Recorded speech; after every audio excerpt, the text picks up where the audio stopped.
Hello guys, मैं हूं अबीहा इंतखाब और आपके अपने यूट्यूब चैनल अबीहा क्लासेस सफलता की सोच में आपका स्वागत है। जैसा कि आपको पता है कि हमारे चैनल पे हिस्ट्री, ज्योग्राफी, इकोनॉमिक्स, सिविक्स से रिलेटेड सभी टॉपिक्स पढ़ाए जाते हैं। अगर आपको इन सब्जेक्ट से रिलेटेड कोई भी टॉपिक पढ़ना है तो हमारे चैनल पे आप जाके किसी भी वीडियो पे कमेंट कीजिए, हम आपको उस टॉपिक को पढ़ाएंगे और साथ ही साथ आपको उसका कंप्लीट पीडीएफ भी प्रोवाइड कराएंगे। तो आपको पता है कि इस टाइम मैनुअल हिस्ट्री की पूरी मैं सीरीज चला रही हूँ। मैंने दिल्ली सल्तनत खत्म करवा दिया है और मैं मुगल डायनेस्टी स्टार्ट कर चुकी हूँ। बाबर मैं पढ़ा चुकी हूँ और बाबर के बाद मैं हुमायूं आपको पढ़ा रही हूँ और हुमायूं के बाद मैं बिल्कुल अकबर आपको नहीं पढ़ाने वाली हूँ, क्योंकि हुमायूं के बाद मैं शेर शाह सूरी पढ़ाऊंगी और शेर शाह सूरी के बाद आपको मैं अकबर पढ़ाऊंगी। तो चलिए स्टार्ट करते हैं आज का लेक्चर। चैनल पे नए हैं तो सब्सक्राइब जरूर कीजिएगा, वीडियो को लाइक कीजिएगा। नासिरुद्दीन मोहम्मद हुमायूं, ये पिक्चर आप देख सकते हैं, ये हुमायूं की पिक्चर है। हुमायूं कौन है भाई? तो हुमायूं बाबर का बेटा और मुगल साम्राज्य का दूसरा शासक रहता है भारत में। हुमायूं बाबर का सबसे बड़ा बेटा रहता है। तो चलिए जानते हैं हुमायूं के बारे में। कौन था हुमायूं? नासिरुद्दीन मोहम्मद हुमायूं बाबर का सबसे बड़ा पुत्र था, यानी कि उसके और भी बेटे थे, बिल्कुल उसके 4 बेटे थे। अस्करी, हिंदाल, कामरान और हुमायूं सबसे बड़ा था। बाबर की मृत्यु के 3 दिन पश्चात हुमायूं का राज्याभिषेक 30 दिसंबर 1530 आगरा के किले में संपन्न हुआ। मैंने आपको पहले ही बताया कि आगरा नगर की स्थापना किसने की थी? तो आगरा नगर की स्थापना सिकंदर लोदी ने की थी। सिकंदर लोदी कौन था? लोदी डायनेस्टी का दूसरा रूलर, यानी पहला रूलर था बहलोल लोदी जो संस्थापक था लोदी वंश का, और दूसरा जो शासक था जिसका नाम था सिकंदर लोदी। तो सिकंदर लोदी ने आगरा नगर की स्थापना 1504 ईस्वी में की थी।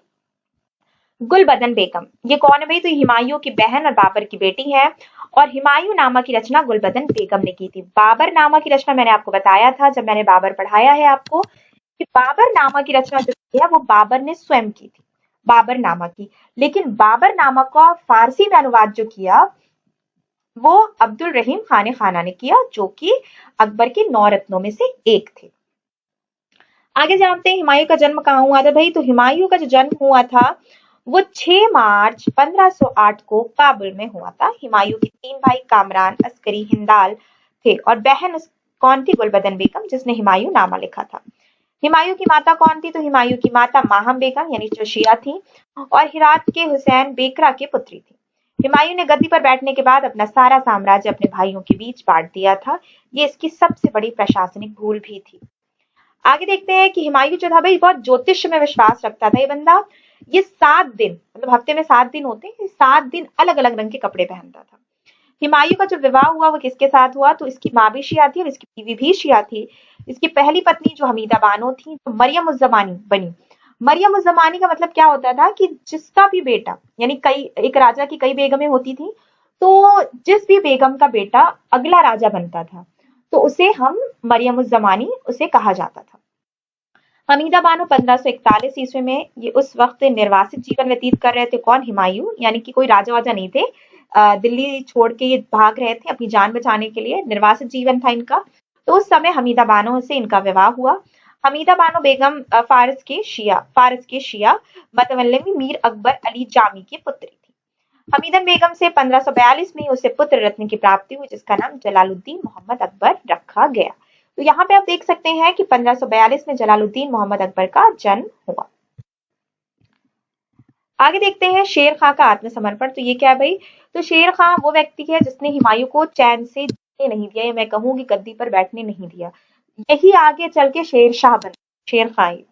1532 ईस्वी में हुमायूं ने चुनारगढ़ का किला जीता। वह किला शेर खां के अधीन था।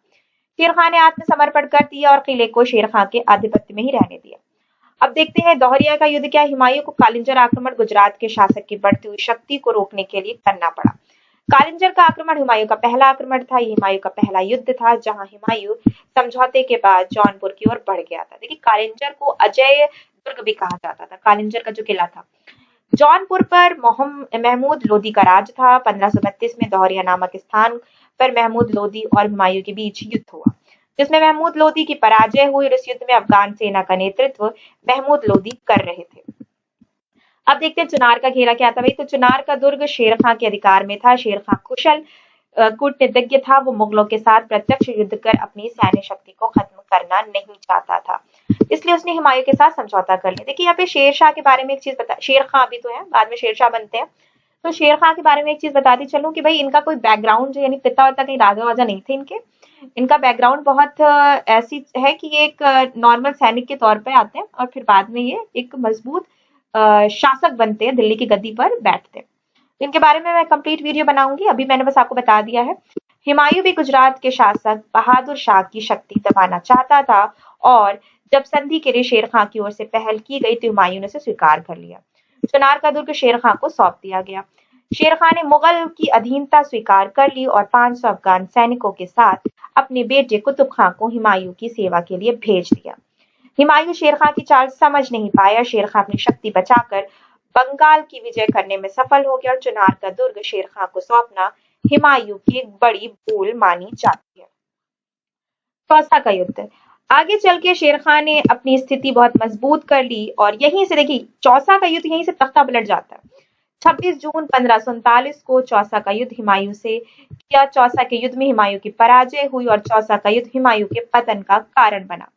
चौसा के युद्ध के बाद हुमायूं को निजाम नामक भिश्ती ने बचाकर आगरा पहुंचाया और इस भिश्ती को हुमायूं ने एक दिन का राजा भी बनाया था। शेर खां ने शेरशाह की उपाधि कब धारण की? भाई तो चौसा का युद्ध जीतने के बाद शेर खां ने शेरशाह की उपाधि ग्रहण कर ली, वो अपने नाम का खुतबा पढ़वाया और सिक्के चलवाए। अब बात करते कन्नौज का युद्ध, ठीक 1 साल बाद होता है और 1540 में होता है और इसमें भी शेरशाह जीतता है और हुमायूं हार जाता है। इसे कन्नौज या बीलग्राम का युद्ध कहते हैं। इसमें हुमायूं पराजित होकर निर्वासित जीवन जीने के लिए विवश हो जाता है, यानी सब कुछ छोड़ छाड़ के चला जाता है और 1540 में निर्वासित जीवन इसका शुरू होता है। 41 में ये विवाह करता है हमीदा बानो से और 42 में से अकबर का जन्म होता है, यानी पुत्र रत्न की प्राप्ति होती है।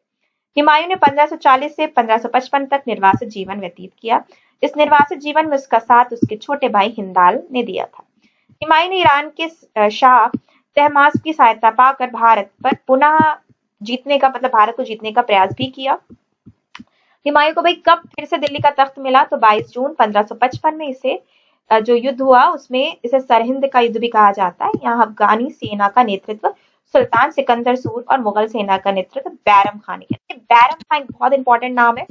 अकबर के अगर मैं बात करूं कि अकबर को एक स्टैंड देने का काम किसने किया, तो बैरम खान ने किया। बहुत वफादार ये रहे हुमायूं के और आगे चल के अकबर के भी। इस युद्ध में अफगानों की पराजय हुई और 23 जुलाई 1555 ईस्वी में फिर दिल्ली के तख्त पर हुमायूं को बैठने का सौभाग्य मिला। एक बार फिर भारत में मुगल साम्राज्य की स्थापना हो गई। ठीक है, अब यहाँ पे बात करते हैं कि शेरशाह की मृत्यु कैसे हुई। तो 1545 में शेरशाह की मृत्यु हुई। 1553 में शेरशाह के पुत्र इस्लाम शाह की भी मृत्यु हो गई, जिससे हुमायूं का मनोबल बढ़ गया भाई, क्योंकि दोनों बंदे तो मर गए, यानी शेरशाह भी मर गया, सबसे इंपॉर्टेंट तो शेरशाह मर गया, उसके बाद उसका बेटा इस्लाम शाह भी मर गया।